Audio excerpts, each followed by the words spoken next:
हर साल भाद्रपद माह की पूर्णिमा तिथि से लेकर अश्विन माह की अमावस्या तिथि तक पितृपक्ष होता है। पितृपक्ष की सभी 16 तिथियां बहुत ही खास होती है और तिथि के अनुसार ही श्राद्ध कर्म किया जाता है। पंचांग के अनुसार इस साल पितृपक्ष 29 सितंबर 2023 शुक्रवार से शुरू होंगे और 14 अक्टूबर 2023 शनिवार को समाप्त होंगे। हिंदू धर्म में पितृपक्ष को बहुत ही महत्वपूर्ण माना गया है और कहते हैं कि इस दौरान पितरों का श्राद्ध करने से उनकी आत्मा को शांति मिलती है। वे जब प्रसन्न होते हैं तो अपने परिवार को सुख समृद्धि का आशीर्वाद देते हैं। पितृपक्ष में कुल 16 तिथियां होती है, इसीलिए ये जानना जरूरी है कि किस तिथि पर किस पितर का श्राद्ध करना चाहिए। पूर्णिमा तिथि। जिन लोगों की मृत्यु पूर्णिमा तिथि के दिन होती है उनका श्राद्ध पितृपक्ष की पूर्णिमा यानी कि पहली तिथि पर किया जाता है। द्वितीया श्राद्ध। जिन लोगों के पितरों का निधन किसी भी माह की द्वितीया तिथि को होता है उनका श्राद्ध पितृपक्ष की द्वितीया तिथि के दिन किया जाता है।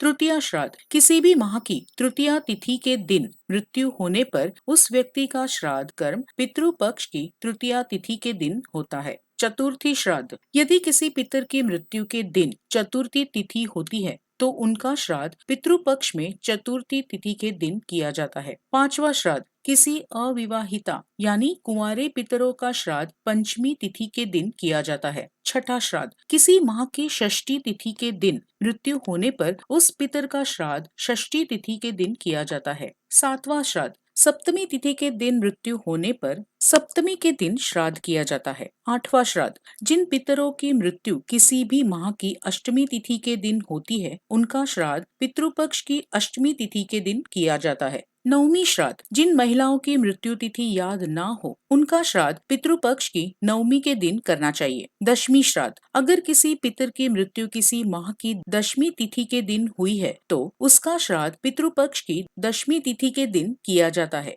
एकादशी श्राद्ध। इस दिन उनका श्राद्ध किया जाता है जिनकी मृत्यु किसी माह की एकादशी के दिन होती है। मघा श्राद्ध। इस दिन श्राद्ध कर्म करने से पितरों को मुक्ति का रास्ता मिलता है। द्वादशी श्राद्ध। इस दिन उन लोगों का श्राद्ध किया जाता है जो कि सन्यासी हो जाते हैं, इसीलिए इसे सन्यासी श्राद्ध भी कहते हैं। त्रयोदशी श्राद्ध। पितृपक्ष की त्रयोदशी तिथि के दिन बच्चों का श्राद्ध किया जाता है। चतुर्दशी श्राद्ध। अकाल मृत्यु होने पर उस व्यक्ति का श्राद्ध चतुर्दशी तिथि के दिन किया जाता है। सर्वपितृ अमावस्या। यह पितृपक्ष का अंतिम श्राद्ध होता है और इस दिन ज्ञात अज्ञात सभी पूर्वजों का श्राद्ध किया जाता है।